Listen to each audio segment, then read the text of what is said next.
여러분 안녕하십니까? 대구 경북 소식 전해드립니다. 오늘도 컬러풀 대구 페스티벌 속보부터 보도하겠습니다.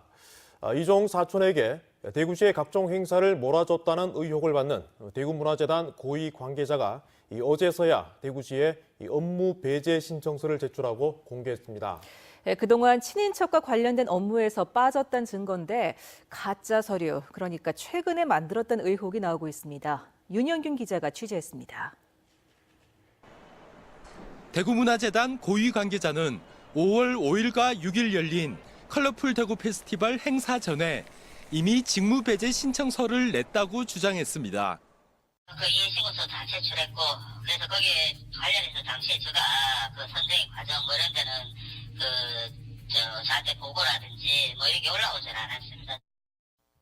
취재진이 사흘 전 신청서를 언제 냈냐고 물었지만 이틀 동안 답이 없었습니다. 어제 오후에야 대구시에 석장의 신청서를 제출했는데 이상한 점들이 발견됩니다. 신청서 작성 시기가 올해 5월 31일 날짜 1장과 7월 17일 날짜 2장으로 모두 컬러풀 대구 페스티벌이 열린 뒤입니다. 역시 이종 사촌 회사가 따낸 용역비 4억 원짜리 보자기 축제와 관련한 신고서입니다. 보통 이런 문서는 전자문서로 작성하고 전자결제를 해야 하지만 펜으로 접수번호와 날짜를 적었습니다.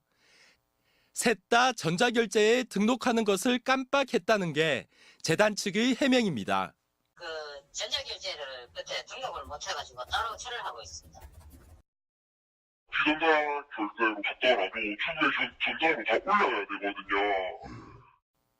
접수번호도 재단의 일반 내부 문서와 달리 그냥 1번과 2번, 3번입니다.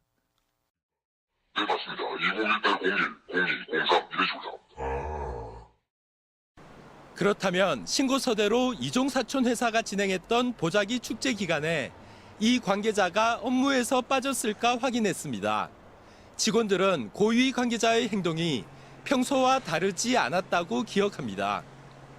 올해의 보자기 축제를 다시 돌아보시면 그분이 어떤 역할을 하신 것 같으세요? 총괄적인 그런 보고는 다 받으신 걸로 알고 있고, 거기에서는 지시도 하셨지 않을까 싶은데요. 첫 번째 신고서 접수 날짜는 왜 5월 31일일까? 우리가 그 18년도 4월 달에 그 내규가 한번 정부 개정됐었습니다. 그때 기존에는 뭐 2천 이내 뭐 이런 식으로 되게 좀 한정되어 있었고, 취재진이 대구시에 확인한 결과 대구문화재단은 지난 2012년 12월 11일 이후부터 사촌 이내의 친족과 이런 계약을 해서는 안 됩니다. 만약 이 서류를 최근에 만들었다면 규정조차 잘못 알고 만든 셈입니다. 대구문화재단에 지원되는 세금은 1년에 280억 원 정도입니다. 예산을 마음대로 쓴다는 비판에 이어 가짜 서류 제출 의혹까지 불거지면서 대구시가 보다 철저한 감사를 해야 한다는 목소리가 높아지고 있습니다. MBC 뉴스 윤용균입니다. 이명박 전 대통령 소유로 인정된 다스와 그 가족 회사가 이번에는 갑질 논란에 휩싸였습니다. 납품가 후려치기도 모자라 협력업체에 주기로 한 어음을 고의로 부도 처리했다는 의혹을 받고 있습니다. 윤태호 기자가 취재했습니다. 대구에 있는 이 업체는 자동차 시트용 부품을 만들고 있습니다. 2015년 3월부터 IM이라는 자동차 시트 부품 회사에 부품을 납품하고 있습니다. 경주에 있는 IM은 다스 이상은 회장의 아들 이동영 씨가 최대 주주로 있는 다스의 가족 회사입니다. IM은 여러 하청업체에게 공급받은 부품을 조립해서 다스에 납품합니다. 문제가 불거진 건 지난 8월 중순. IM이 업체가 요구한 납품가보다 30-40% 적게 부품값을 계산해 일방적으로 지급했습니다. 제대로 된 납품가를 받지 못하는 상태에서 납품을 계속하다 보니 적자가 심해질 수밖에 없습니다. 직원들 상여금조차 주지 못할 정도로 회사 경영에 어려움을 겪고 있습니다. 3년 6개월 동안 업체가 못 받았다고 보는 부품값은 금형 개발비를 포함해 25억 원입니다.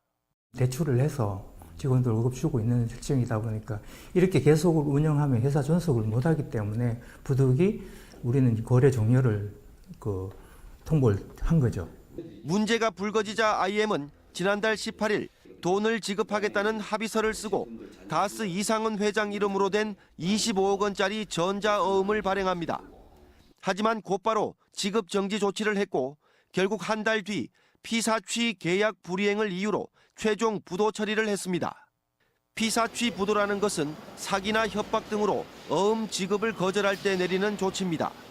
IM은 공문을 통해 부품업체가 납품을 중단하면 자기들도 자동차 시트 부품을 만들어 다스에 납품할 수 없어 어쩔 수 없이 합의했다며 원천 무효를 주장하고 있습니다.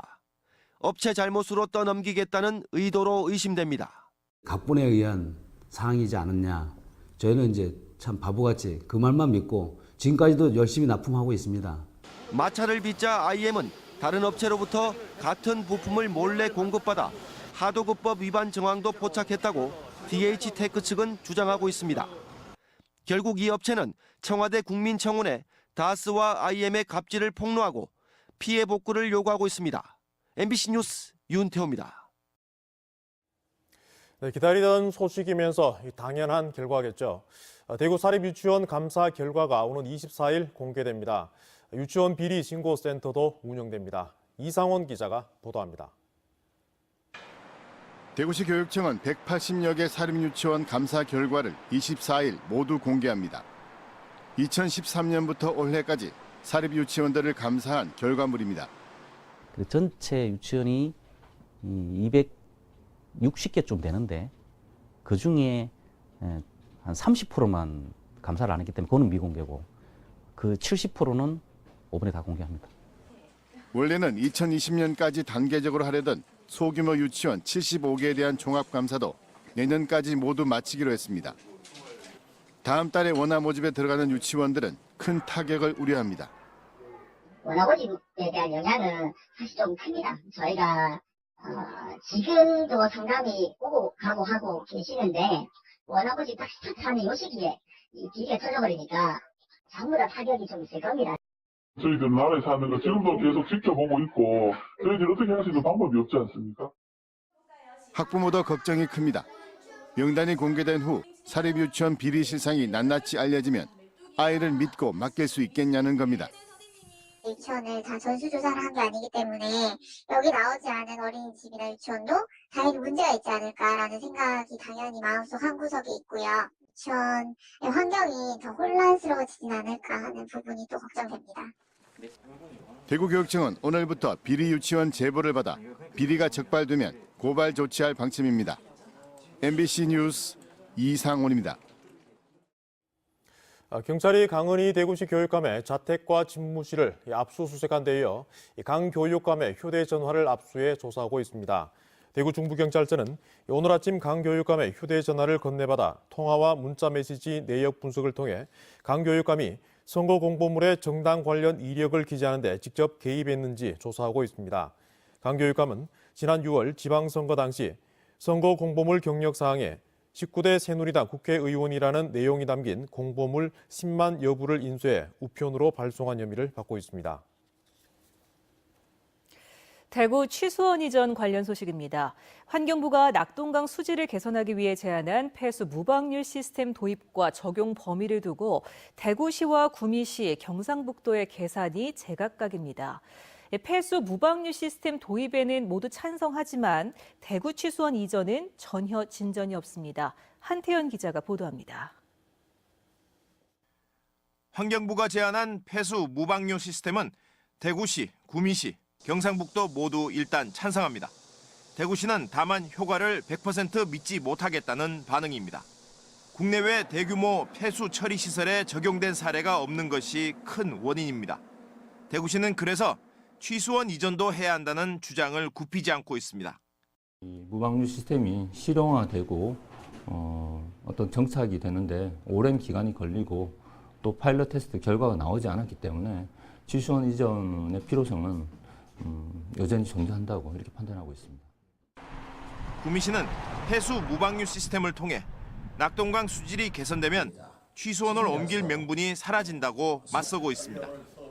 특히 지난 2일 이철우 경북도지사가 권영진 대구시장과 만난 자리에서 약속한 취수원 이전 용역 합의에 대해 불편한 기색을 감추지 않고 있습니다. 낙동강 수계 전체를 살리는 상황에서는 찬성합니다. 하지만 낙동강 수계 살리는 게 아니고 취수원 이전의 목적이라면 구미시는 반대합니다. 경상북도는 폐수 무방류 시스템 도입을 찬성하고 있지만 낙동강 취수원 이전 문제에 대해서는 사업 주체가 아니라며 한발 물러나 있습니다.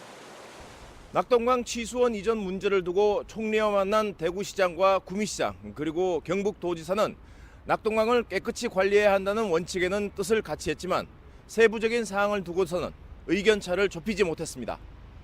MBC 뉴스 한태현입니다. 장세용 구미시장이 자신의 공약대로 새마을과를 폐지하기로 했습니다.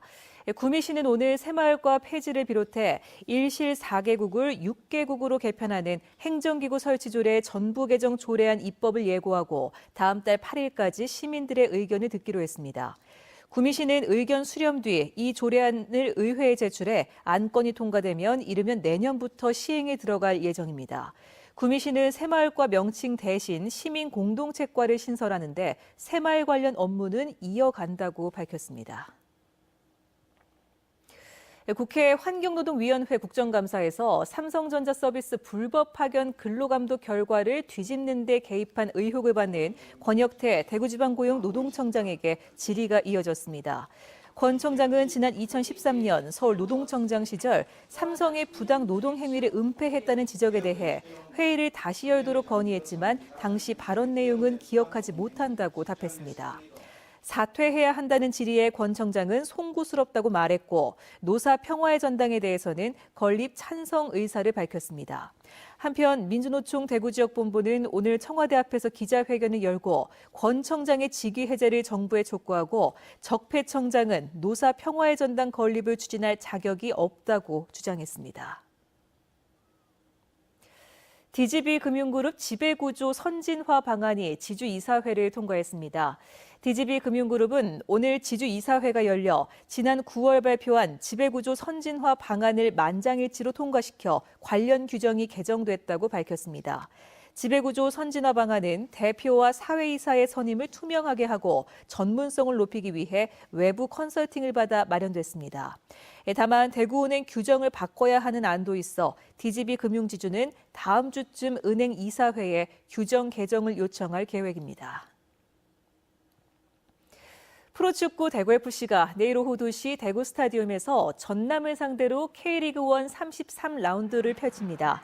지난번 인천전 패배로 연패에 빠지며 상위 스플릿 진입이 불가능해진 대구FC는 내일 10일이 전남전에 승리해 스플릿 라운드에 돌입하겠다는 각오로 에드가와 김대원, 정승원 등 최상의 전력을 꾸려 전남에게 맞설 예정입니다.